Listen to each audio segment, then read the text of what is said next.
कि ब्राह्मणन के गांव में आके तुमने मतलब जो करो जो तुम्हारी बाकी सजा है। इसीलिए हम पिछड़े हैं। जब हमें मालूम है कि हमारी वो पिच नहीं है, आप किसी चीज़ के एक्सपर्ट हैं तो आप उस चीज़ में काम कीजिए। यादव अभी कंफ्यूज है, 10% 20% यादव तो हमारी जैसी विचारधारा का है, बाकी 80% अभी डायलेमा में घूम रहा है कि वो अपने आप को यदुवंशी बोले, अपने आप को क्या बोले कि भैया उन्हें कावड़ ढोनी है, उन्हें शोभा यात्राएं निकालनी है, उन्हें कथा भागवत करनी है, क्या करनी है। लेकिन जब तक वो यादव बाबा साहब भीमराव अम्बेडकर, डॉक्टर राम मनोहर लोहिया, बीपी मंडल साहब और जो तमाम हमारे जो बहुजन नेता हैं, उन बहुजन नेताओं को के संघर्ष को नहीं समझेंगे, इतिहास को, अपने इतिहास को नहीं पढ़ेंगे कि आपके साथ कितना ज्यादती हुई है, तब तक वो यादव इसी तरीके से भटकते रहेंगे। इसी तरीके से जो पाखंडवादी और मनवादी व्यवस्था है उस व्यवस्था का शिकार होते रहेंगे। जब संविधान ने हमें ताकत दी है, ज्ञान विज्ञान ने हमें ताकत दी मुख्य धारा में आने के लिए, और हम फिर अगर पाखंड की तरफ बढ़ें तो इसमें हमारी कमजोरी झलकती है। और हमारे जो जमात के, जात के जो बड़े बड़े नेता हैं तो उनको भी इन चीज़ों का ध्यान रखना चाहिए। आप बताइए, कई पंडों ने तो वो खबर जो आ रही है कि मना कर दिया था पूजा पाठ नहीं करेंगे। पूजा पाठ आखिर कराने की ज़रूरत क्या? आप अपने घर पे पूजा पाठ कर लो भाई। जो मंत्र उच्चारण करने हैं आजकल तो गूगल पे सारी चीज़ें मिलती हैं।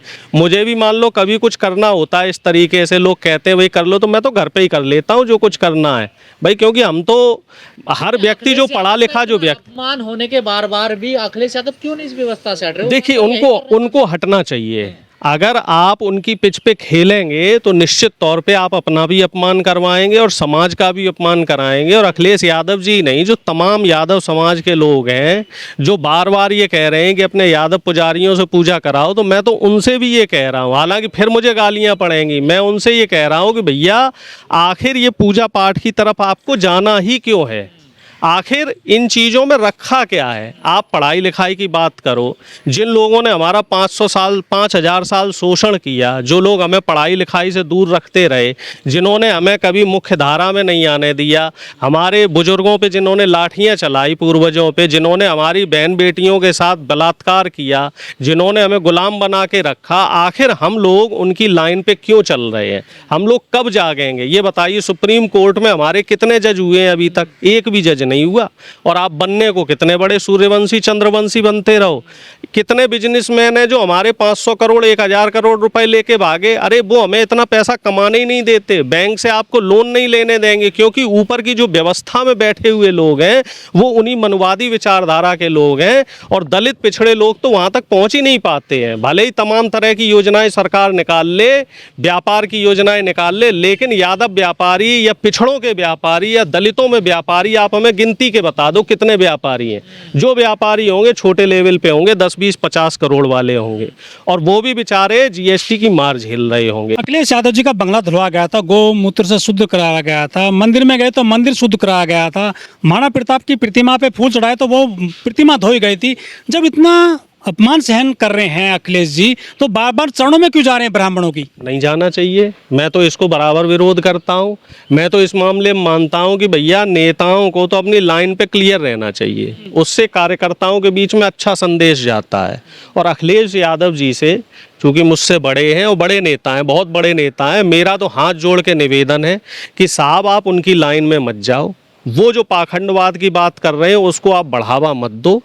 आप जो हमारे पीडीए के या पिछड़े दलित आदिवासी की जो बहुजन जनसंख्या है उसको बोलो कि वो विज्ञान की तरफ जाए, वो संविधान की तरफ जाए, वो अपने हक हकूक की तरफ जाए। और वो कब जाएगी? जब उनका नेता, उनका अगवा यानी कि आप उसकी बात करेंगे। भाई नेता जिस तरह की बात करता है, नेता के जो अनुयायी होते हैं और समस्त समाज होता है जो उनको फॉलो करने वाला होता है, वो उसी तरह की बात करता है और उसी रास्ते पे चलता है। एक तरफ यादव समाज बहिष्कार कर रहा था ब्राह्मणों का, दूसरी तरफ अखिलेश यादव अभी पंडों को बुलाते हैं और अपना उसका जो आजमगढ़ में उन्होंने घर बनाया उसका वो गृह प्रवेश करवाते हैं। हाँ, वो कार्यालय का गृह प्रवेश हुआ था और इस पे अखिलेश जी ने प्रेस कॉन्फ्रेंस भी की थी, जबकि पहले प्रेस कॉन्फ्रेंस हुई और जो पाखंडवाद है उसका विरोध हुआ। और फिर उसके बाद इस तरीके से जो ये काम किया है, तो उससे क्या होता है कि जो पार्टी का कार्यकर्ता है वो भी कंफ्यूज हो जाता है कि आखिर हमें करना क्या है, हमें इस पाखंड का विरोध करना है या हमें उन्हीं पंडितों से पूजा करवानी है, फिर उनके लाठियां भी खानी है, उनके जूते भी खाने हैं। आखिर एक लाइन तो क्लियर हो। हमारे बहुजन नेता जो तमाम क्षेत्रीय पार्टियों में हैं वो एक लाइन तो क्लियर करें। इस मामले में मैं 1 मिनट और, इस मामले में नेताजी को बिल्कुल सही मानता था। नेताजी मुलायम सिंह जी ने हमेशा पाखंड का विरोध किया। उनका आप आज तक का कोई एक ऐसा फोटो नहीं देखोगे जिसमें वो किसी पुजारी के पास हो या किसी साधु बाबा के पास गए हो। ना आप लालू जी को देखेंगे, ना आप शरद जी को देखेंगे, ना मान्यवर कांसीराम जी को देखेंगे, ना बहन जी को आपने कभी देखा होगा।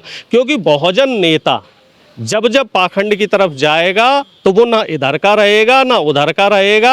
वो कहते हैं ना, वो मंदिर का घंटा बन जाएगा। अखिलेश तो पीडीए की बात करते हैं ना बार बार। देखिए आप जब पीडीए की जब बात कर रहे हैं तो पीडीए के अधिकार की भी बात करो, पीडीए के हक हकूक की बात करो। हमें बात करनी होगी कि संविधान में जो हमें सहूलियतें दी गई हैं वो सहूलियतें आखिर ये मनवादी सरकार क्यों नहीं दे रही है। अखिलेश जी को बड़ा आंदोलन करना चाहिए। वो देखिए सबके सर्वमान्य नेता हैं कि जो तमाम स्कूल बंद करे जा रहे हैं उत्तर प्रदेश सरकार द्वारा, तो उस स्कूल के खिलाफ आंदोलन करे जाए। अभी तो सिर्फ 5,000 स्कूल बंद किए हैं, आगे सुनने में आ रहा है कि खाली उत्तर प्रदेश में 30,000 सरकारी स्कूल बंद होंगे। सोचिए कितने पीडीए के और गरीबों के बच्चे शिक्षा से वंचित रह जाएंगे, और सोचो पूरे देश में क्या हाल होगा। पूरे देश में ये कितने स्कूल बंद करेंगे। 90,000 स्कूल तो ये बंद कर चुके हैं, जो पता भी नहीं लगा हम बहुजन लोगों को कि ये स्कूल कब बंद हुए। ये तो चलो सोशल मीडिया का जमाना है कि हमें पता लग गया कि उत्तर प्रदेश में 5,000 स्कूल बंद हो गए और आगे 25,000 की तैयारी चल रही है। कि समाज के लोग तो जो है प्रताड़ित किए जा रहे हैं, बाल कतर जा रहे हैं, मुंडन किया जा रहा है, गौमूत्र से छिड़काव किया जा रहा है, महिला मूत्र से, तो अपमान क्यों करवा रहे हैं अपनी बिरादरी का। वो देखिए मैं तो इस बात पे खूब मुखर होके बोल रहा हूँ, और इसमें मेरे यादव समाज के लोग ही मेरा विरोध कर रहे हैं कि भाई तुम ये गलत बात कैसे कर रहे हो, तुम धर्म का विरोध कैसे कर रहे हो। जबकि मैं ये कह रहा हूँ जी धर्म का विरोध कौन कर रहा है। धर्म तो आस्था का विषय है। वो आस्था हर व्यक्ति की अपनी है। भाई किसी की आस्था राम में, किसी की श्याम में, किसी की बाबा साहब में, किसी की संविधान में।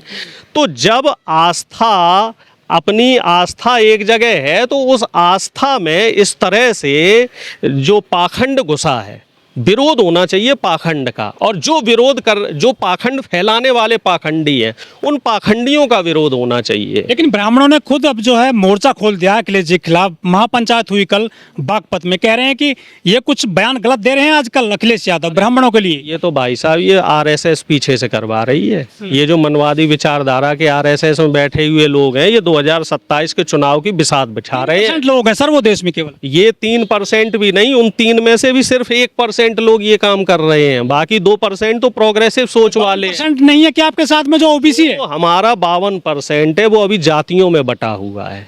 कोई यादव बना हुआ है, कोई कुमार बना हुआ है, कोई लोहार बना हुआ है, कोई कुर्मी बना हुआ है, कोई लोधी बना है, कोई जाट बना, कोई गुजर बना हुआ है।